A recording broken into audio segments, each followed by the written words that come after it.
French press. Perfect for a small batch of midday coffee.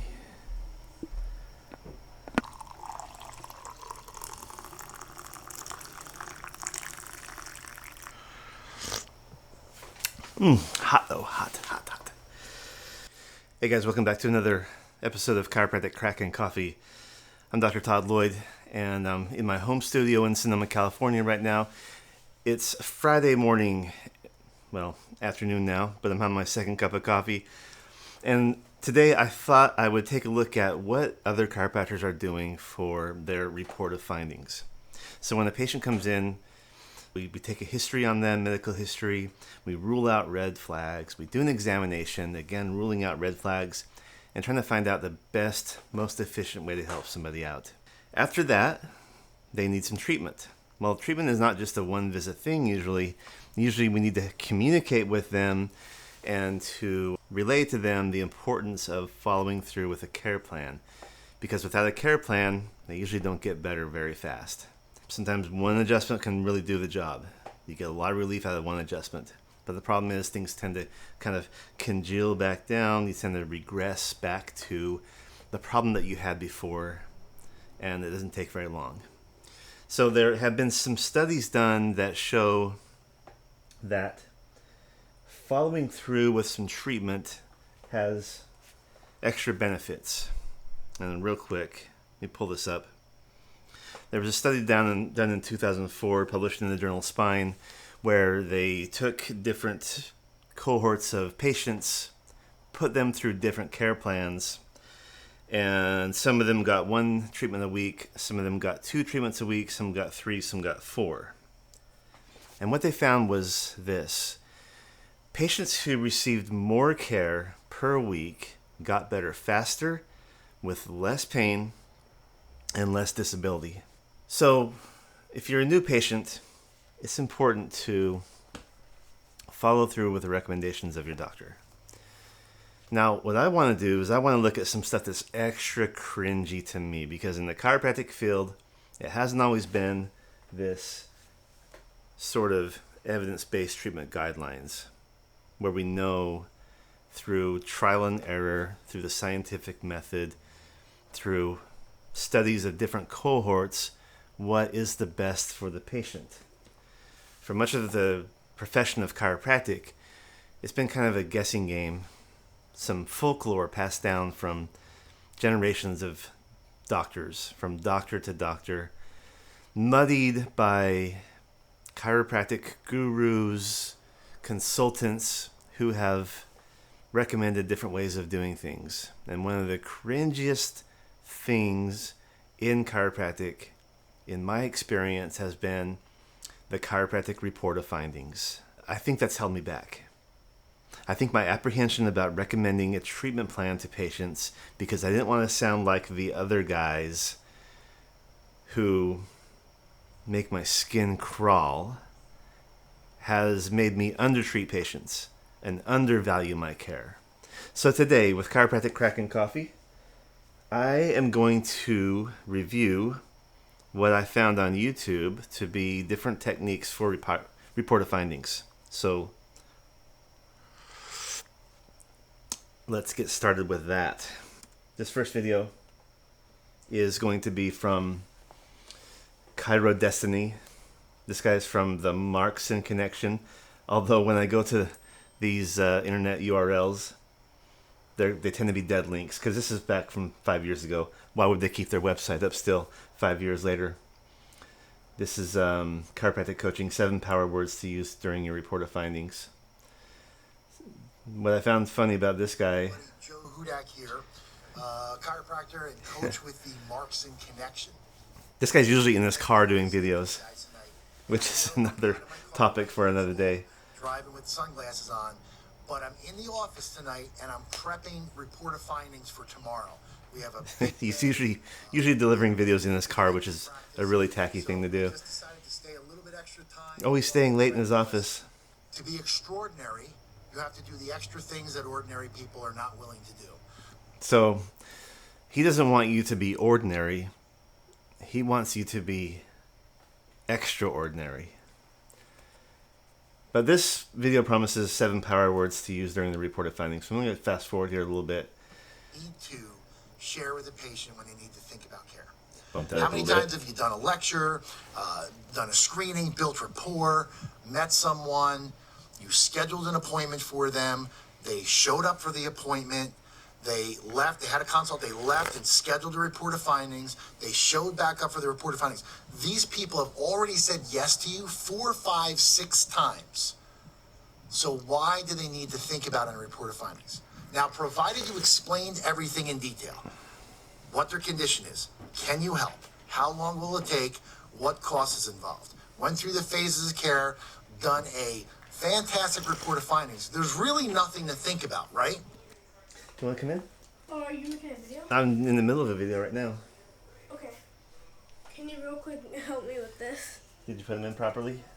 Oh, I mean, were you making a video? Yeah, I'm making a video. Okay, cool. Because the battery fell out, and then I was trying to fix it, but then I got the other one unstuck. Now I don't know where to put them back. Usually the white batteries work better than these. And put the lid on it too. Yeah, it was not there. Alright, dude. Alright, dude, make a good video. Okay. So here's 7 words that you need to use when this happens. So what he's talking about is when a patient comes in and says, I need to think about it. This is his power words that he's going to tell somebody to help seal the deal. Let's give you something to think about.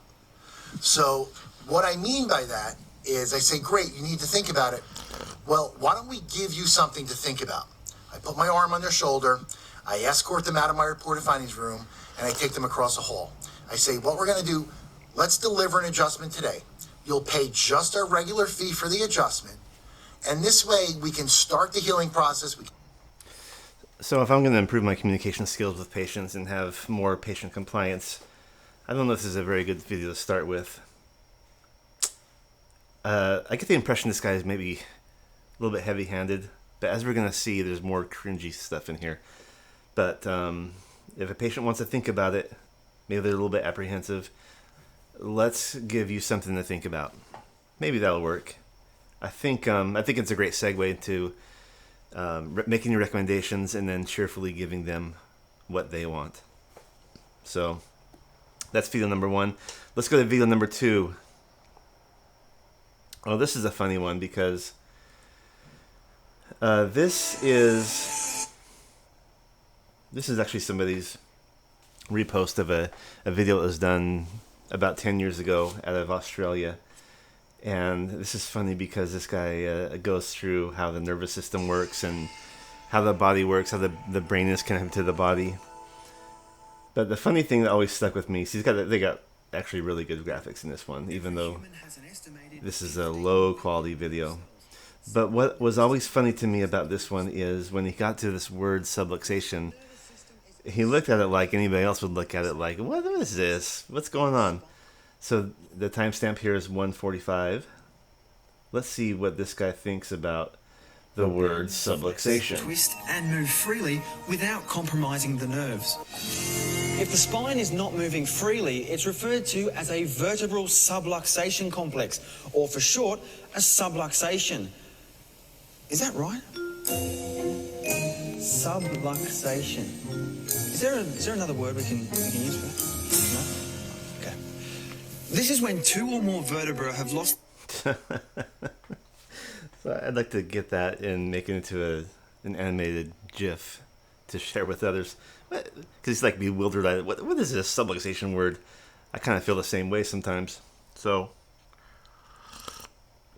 let's go to the next video. This guy... This is with an actual patient, which I think is a very valuable thing. So this guy's going to go over his actual report of findings with an actual patient. He's got some x-rays to use. And one of the things I like about this one is that he's got lots of visuals going on. He's got anatomical posters. He's got a poster that demonstrates the course of care that a patient might go through, which can be a nice visual.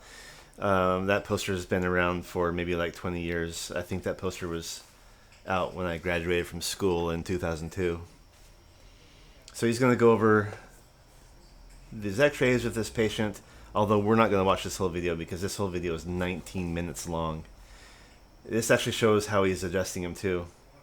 So he is going to explain to his patient what is going on. And I time-stamped one part because what he says here is that usually spinal alignments don't get better by themselves, which I think is kind of a good thing to show somebody. Those spaces are fairly even in a textbook normal spine, and you can draw a line basically in the back and also in the front, and that line is connected. In other words, everything is connected to everything else. So that's what we're looking for. First thing that happens, there are 3 phases after that: phase 1, phase 2, phase 3. These are increasing problems for the spine. If you don't get adjusted, if you don't get care, usually spinal misalignments with nerve interference don't get better by themselves. Okay, that's the problem here. So what happens is phase 1 is that you lose that curve in your neck. It puts a lot of pressure on the facets in the back here, and also the nerve roots that come out the back. These different phases of healing is pretty much folklore. It's been passed down from one chiropractor to the next, but it's probably accurate. First of all, you lose the alignment in your spine. That causes the bones to rub against each other, and then that irritation creates a local inflammation response that attracts calcium. Calcium starts to form, and you develop bone spurs and osteoarthritis. There are some histological changes that happen on the cartilage surface. Maybe you develop some stress fractures in the cartilage that helps accelerate the degeneration process. So he's explaining this to his patient with this poster that is divided into the neck, the mid-back, and the low back, and it shows the progression of osteoarthritis in the spine. Now, just because you have osteoarthritis does not mean that you have pain, but it's a nice visual, and that's probably been pretty effective for this doctor. Those little areas of the spine, the spinal cord goes down that way, nerve roots come out from back, and they go to the shoulders and the arms and so forth. So he does a very thorough job of explaining this to his patient. I'm going to jump into 17 minutes, 45 seconds, where he actually, he goes through the treatment process here. But he's actually asking, he's telling the patient his recommendations. So it's about 17:45 here. All right, sit up now.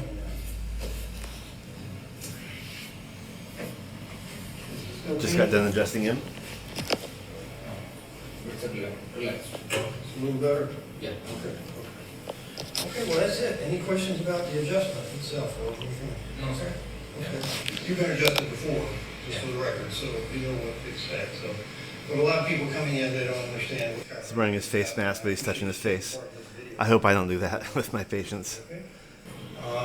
So, realistically, what I'm doing is I'm looking at your spine, and I'm thinking probably it's going to take about 10 visits or so.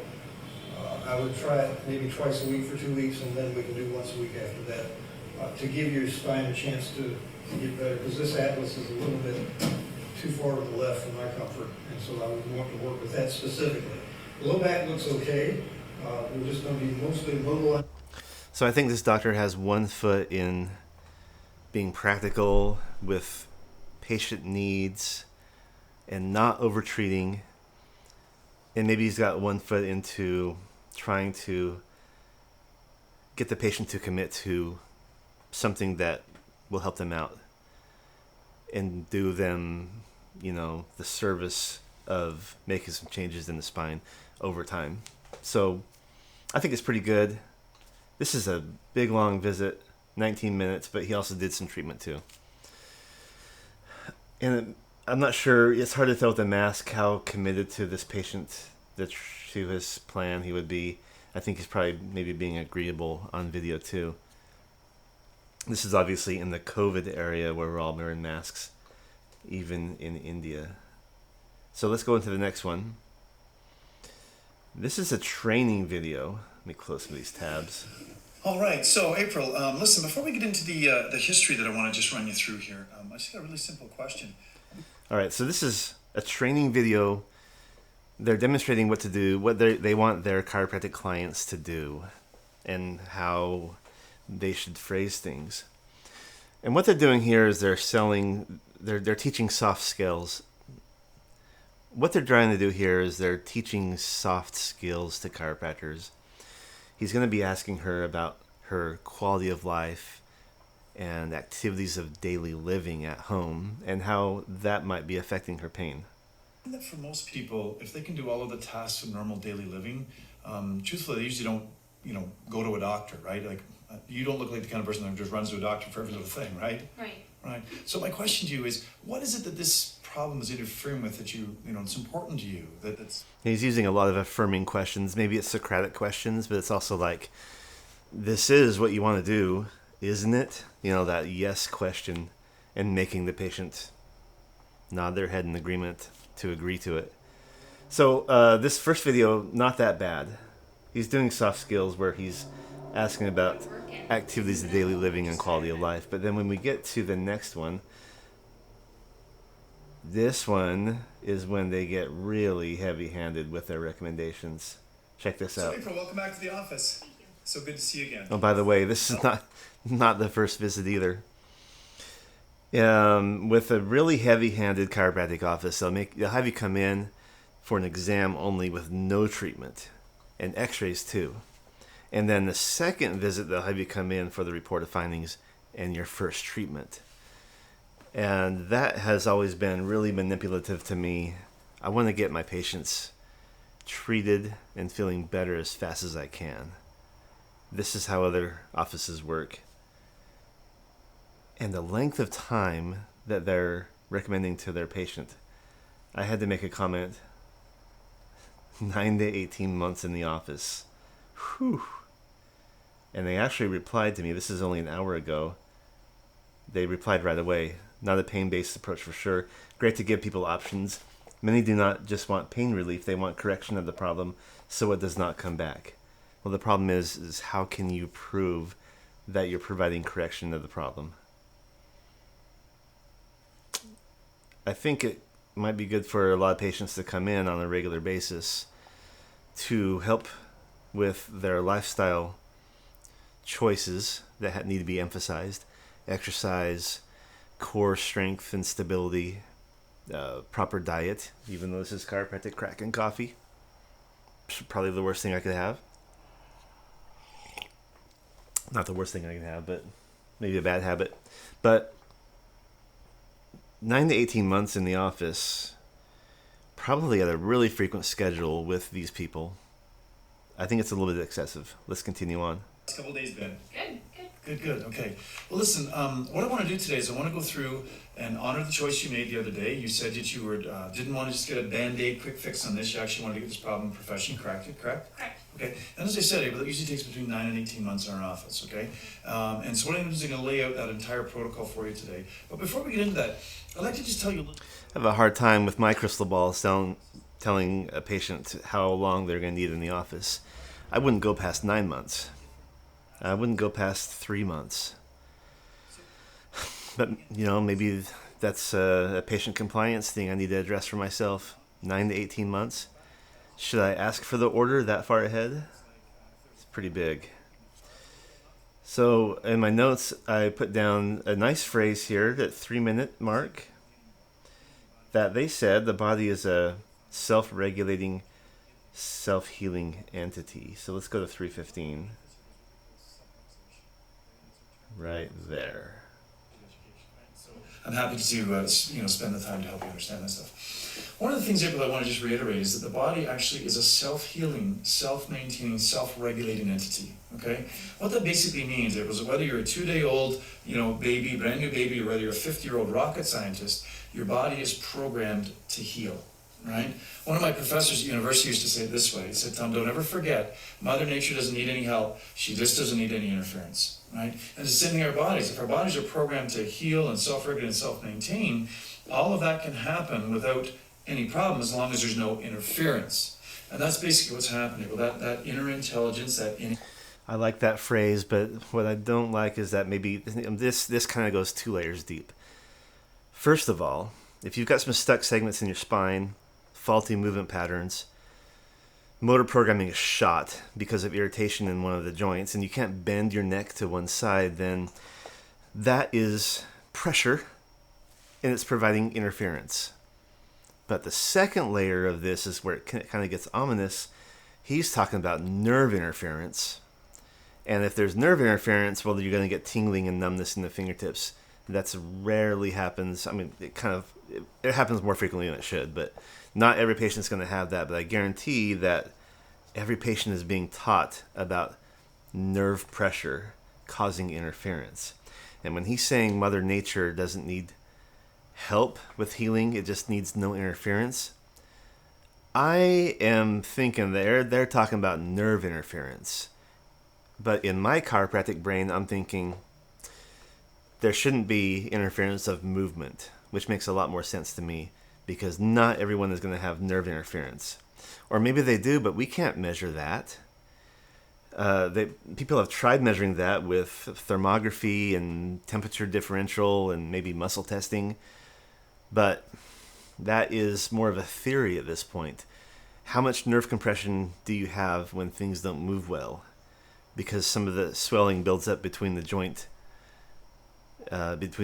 and it might be compressing the nerve because it only takes the weight of a dime to make some changes in nerve velocity.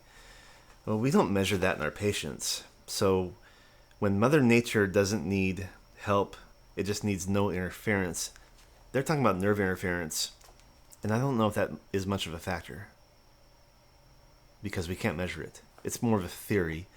And I think the theory, once you look deeper into that, this does not hold up well. So let's continue. That, as I said, because this doesn't matter whether you're a 2-day-old child or a 50-year-old rocket scientist, we're not talking about your educated intelligence, right? Because obviously a 50-year-old rocket scientist... This guy's getting deep into the weeds of traditional chiropractic philosophy. I want to go to the next video that he does. And again, this is not him actually talking to a real patient. This is a training video for other chiropractors. Right here kind of made me cringe. So I'm going to go with the 3-minute mark where he is not talking to her as a patient anymore. He's trying to upsell his services by having her bring in her children. And I find this part to be really manipulative. Let's see what you think. Because we want them to develop and fulfill their entire ability to be the best that they can be in their lives, right? So, again, I know you've got a couple of children, April, as well. I would love the privilege to be able to check them someday, okay? For sure, so, I would love to bring them in. Okay, that'd be great. Well, listen, you know what? Once we get done with today, we'll talk to Sarah at the front desk, and she can get us set up, and we can check them. You know, maybe they're fine, but how will we know if we don't actually check them, right? Because I bet at this point, with the age of your kids, you obviously had the first dental checkup, right? Yeah, absolutely. But yet not big dental problems, do I remember correctly? No, absolutely. And again, it's that more preventative, proactive promotion aspect of health is something that's becoming more important all the time, right? So I kind of get that we need to have our children be the healthiest they can be, but this feels really heavy-handed, and I'd be really scared as a patient to have this doctor broach that to me, because I feel like if he's putting me through 8 to 18 months of care, am I going to have to do that with my children too and my whole family? And how much is that going to end up costing me? Because I think he's probably presenting his patients with a $3,000 care plan. And we're going to look at one of those coming up. The next one's going to be a $3,800 care plan. I'm going to feel like I'm going to be paying this doctor $10,000 over care that may or may not be effective for me and my kids. I'd rather take it like a few weeks at a time with this care. And I'd rather see my patients become more proactive with effective stuff like lifestyle changes, and then maybe come back and see me periodically, because we tend to have this muscle memory that can get in the way. So let's go to the next video. This is what a $3,800 care plan looks like. Oh God, yeah, this is This is Dr. Chandler George. This one has crazy comments too. This guy's being all defensive. This is the guy delivering the report of findings, and this guy is a pseudo-skeptic where he doesn't like anything that he sees. But then we have comments from other chiropractors too. But anyway, these are my comments.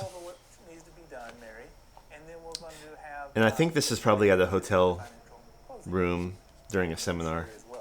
So Mary, let's get right to it. As you know, you came in for low back pain, and since we're learning about communication skills, I want to point out this really bad method of communicating. I'm going to go right here.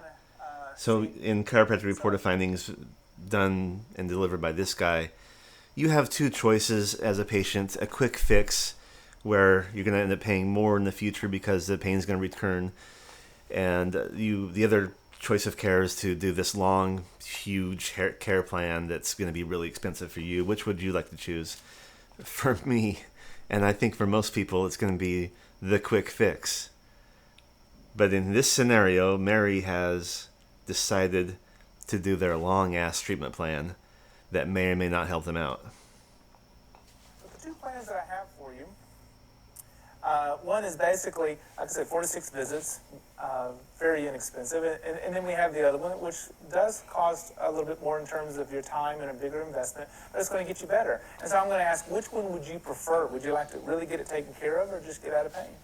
Yeah, I just want to get out of pain. I see. So you'd like to get it fixed. You'd like to get out of pain and have it where it will actually hold.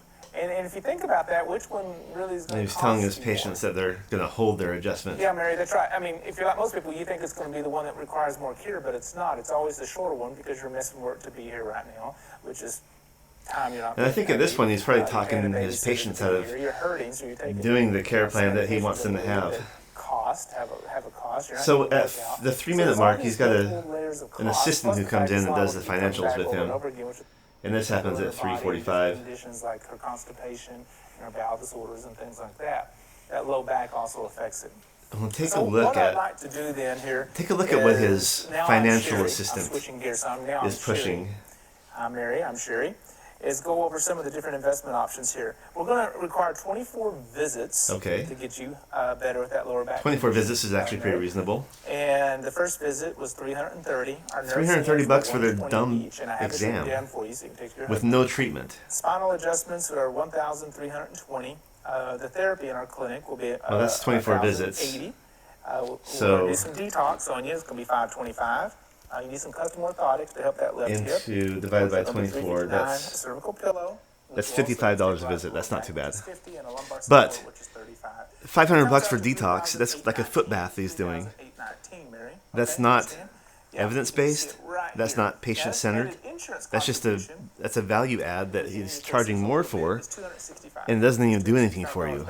And that I have a problem with. So on your part, you'll be paying or investing $3,554. Okay, does that make sense? You see it broken down here? That's exactly right. And like I said, you can have a copy of this. So if she is not an insurance, contract. I missed the remainder of the stuff, but the bill comes at $3,800. Says that it's all right, then she could. The insurance contribution is only $265. She could prepay the whole amount and actually save 10%. Now, if she is an insurance, as so many people. So basically, and if you're paying out of pocket, you get a 10% discount if you pay up front. And they're calling the total amount the investment. I want to go back. I want to see what else is in there. You don't need a detox foot bath. So, if she is not an insurance, let's go back. It comes out to $3,890. You need some custom orthotics to help that left. Oh yeah, custom orthotics. Which are going to be $359. A cervical pillow. A cervical pillow. Stabilize the lower back, which is $50, and a lumbar support, which is $35. It comes out to $3,819. All right, so it's good to give people a plan.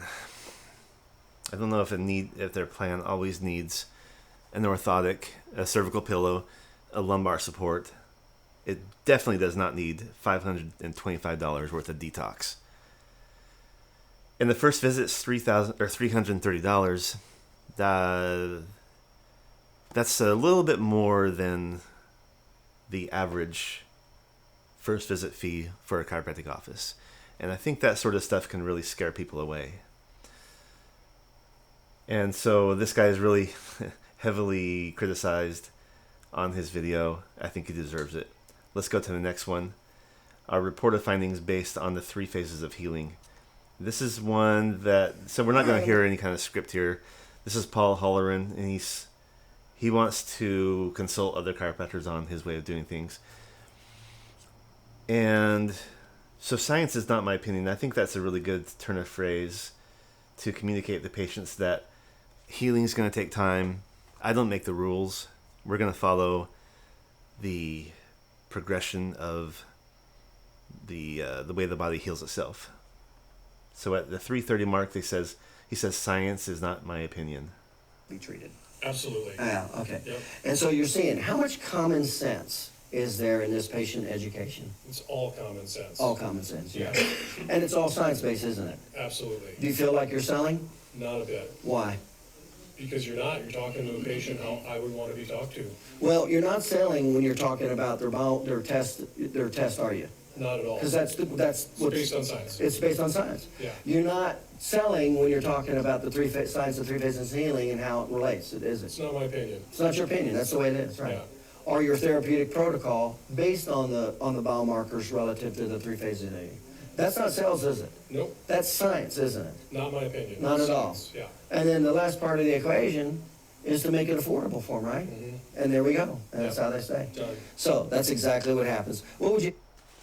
And they're basing their reported findings and their recommended care plans on the 3 phases of healing, which is the acute phase, the repair phase, and the remodel phase.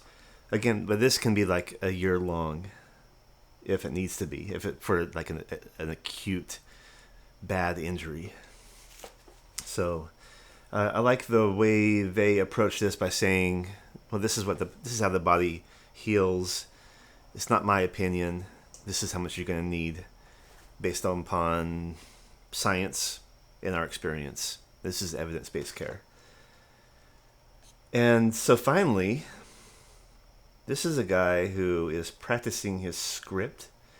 And I think he might be training an assistant to deliver this script for him. And this is what the assistant is going to say to the patient before the doctor comes in.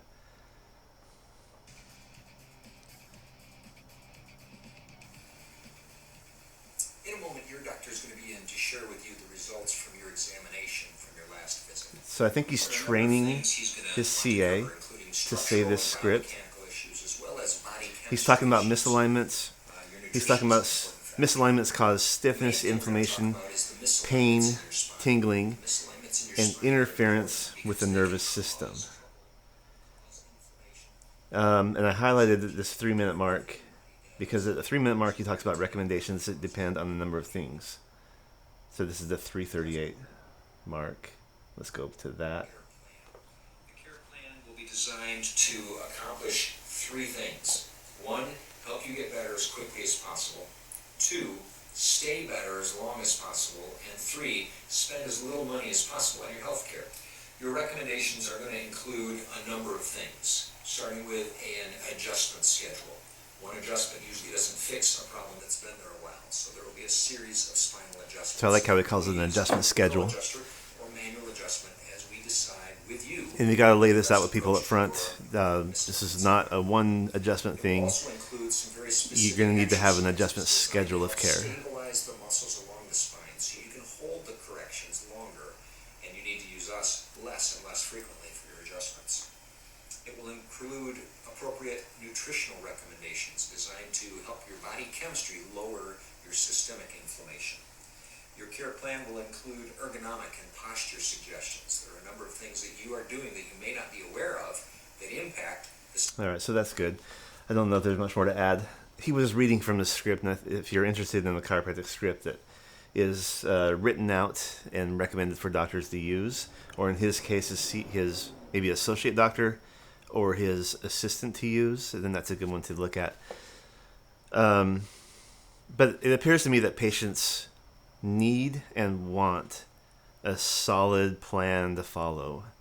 And if you follow that guy's script, then the patient's going to get what they need. But these are some videos I looked at to kind of get some ideas for my own practice and for my own critique.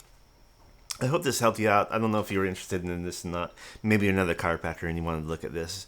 Maybe we're getting into inside baseball, into the chiropractic profession, but these are some of my observations. Again, my name is Dr. Todd Lloyd. I practice out of San Francisco, and this is my Sonoma home office. This is Chiropractic Crack and Coffee, critiquing the YouTube chiropractors on youtube.com. So look forward to the next one with me, where maybe I'll critique some other technique. See you next time.